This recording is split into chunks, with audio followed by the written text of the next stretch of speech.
Samajwadi party के राष्ट्रीय अध्यक्ष अखिलेश यादव ने भारतीय जनता पार्टी पर तीखी राजनीतिक हमला बोलते हुए आरोप लगाया कि भाजपा संविधान और आरक्षण विरोधी सोच ग्रस्त पार्टी है।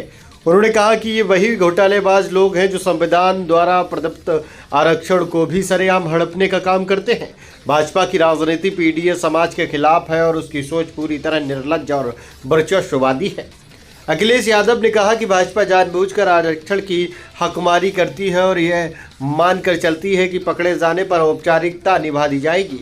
इससे साफ है कि ओबीसी, दलित, अल्पसंख्यक और महिलाएं भाजपा की दृष्टि में द्वितीय दर्जे के नागरिक हैं।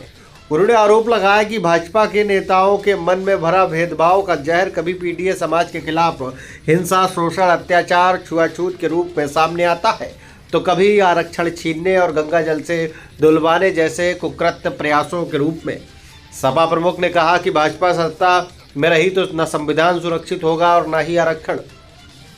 भाजपा ने पिछड़े, दलित और अन्य पिछड़े कमजोर वर्गों के लिए लगातार धोखा किया है और संविधान में दिए गए अधिकारों को ईमानदारी से लागू करने पर भी कतराते नजर आए हैं।